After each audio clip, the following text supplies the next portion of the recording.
ছক্কার ছক্কায় ভারতের সিরিজ জয়। দুবে জয়সওয়ালের তাণ্ডবে কেঁদে ফেলল আফগানিস্তান। ইন্দোরের হোলকার স্টেডিয়ামে ঐতিহাসিক অনেক ম্যাচ দেখেছে, অনেক ব্যাটিং শৈলী প্রত্যক্ষ করেছে বছরের পর বছর ধরে। তবে এমন পাশবিক ব্যাটিং বোধহয় চাক্ষুষ দেখেনি ইন্দোর। সেই ঘটনা ঘটে গেল রবিবার। আফগানিস্তানের বোলিংকে একাই কার্যত খেয়ে নিলেন শিবম দুবে। প্রথম ম্যাচেও হাফ সেঞ্চুরি করেছিলেন, বল হাতে উইকেটও ছিল। তবে মোহালিতে সেই দাপট যেন ডেসিবেলের জোরে আছড়ে পড়ল হোলকার স্টেডিয়ামে। আর ভারতের যুবদের তাণ্ডবের সাম্রাজ্যে আফগানিস্তান 172 রানের প্রতিরোধ চূর্ণ হয়ে গেল মাত্র 15.4 ওভারে। হাতে 26 বল এবং 6 উইকেট নিয়ে জিতে সিরিজের দখল নিল টিম ইন্ডিয়া।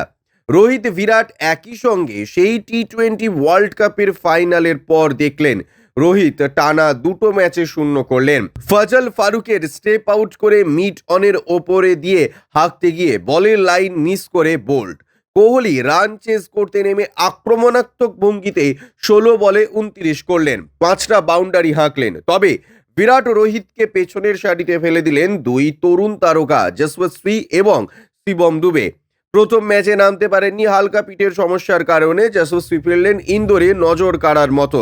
নূর আহমেদ থেকে মোহাম্মদ নবী আফগানিস্তান স্পিনারদের গ্যালারিতে পাঠানোর প্রদর্শনী চালু হয়ে গেছিল তারই ব্যাটে। নূর আহমেদকে একই ওভারে টানা 3টে বাউন্ডারি হাঁকলেন। তখনও বোঝা যায়নি আফগান বোলারদের দুর্দশা আরও বাকি রয়েছে। বিরাট কোহলি স্ফুলিঙ্গ নিভে যাওয়ার পরেই ক্রিজে নামলেন শিবম দুবে। তারপরে পুরোটাই শিবম শো মোহালির মতো। 10ম ওভারে নবীকে একই ওভারে ছক্কার হ্যাট্রিক। তারপর যত জন্য গড়িয়েছে ততই ব্যাটের তেজ বেড়েছে শিবমের। যশস্বী জয়সওয়ালের অন্য প্রান্তে তাণ্ডব অব্যাহত রাখলেও দুবের ব্যাটের রিক্টার স্কেল বিপজ্জনক মাত্রা ছাড়িয়ে যায়। শেষে মাত্র 22 বলে 50 পূরণ করে যান দুবে।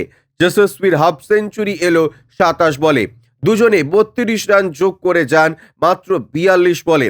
শেষ ম্যাচ জয়ের মুখে করিম জান্নাতের বলে যশস্বী 34 বলে 68 রান করে আউট হয়ে গেলে 32 বলে 63 করে শেষ পর্যন্ত অপরাজিত থাকেন শিবম। ব্যুরো রিপোর্ট, ইউজে নিউজ।